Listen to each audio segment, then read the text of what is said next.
বিষয় হচ্ছে এখানে আমরা একটা কাজে আসছি, আপনারা কিন্তু এমনি লেটে আসছেন। আর আমরা যতটুকু সামর্থ্য আছে আপনাদের আমি হেল্প করার চেষ্টা করতেছি। আপনাদের লোকগুলো আপনি সুন্দর করে বুঝে দিবেন যে রোলটা যা দেওয়া হবে সুন্দর করে নিজের মনে করে করার জন্য।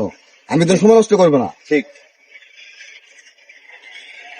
আমি কাজটা ভালোবাসার চেষ্টা করতেছি। আচ্ছা এই লিখন, তুমি কি বলতেছে বলো। যে যাকে কাজ দিয়ে এভাবে কাজ তোলা যেমন সম্ভব হবে না।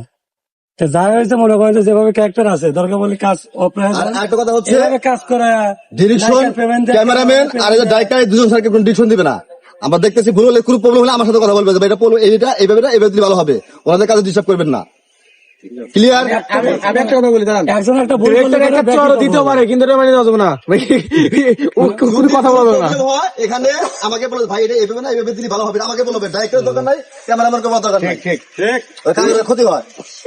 আচ্ছা এই রাকিব মিষ্টি রেনি সব ব্যক্তি দাও। আগে মুরব্বি দিও, কালা মিষ্টি দিও। আগে মুরব্বি দিও, মুরব্বি বলে রোল নিব বলতেছি, রোল নিবে।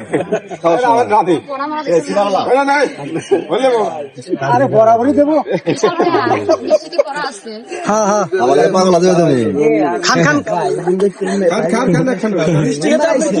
না একই আগে খুব স্বাদ লাগে।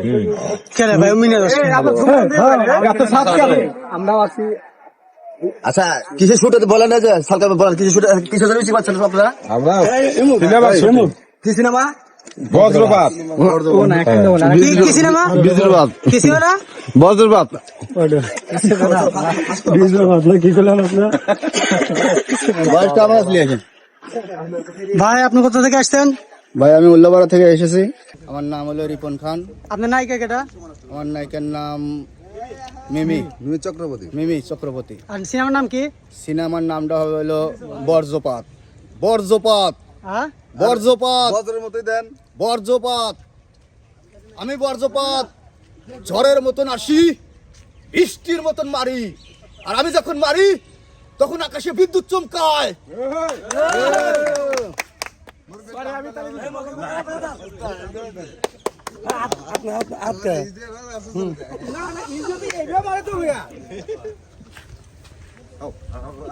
খামানে আমি পাই নাই সেই বাপু।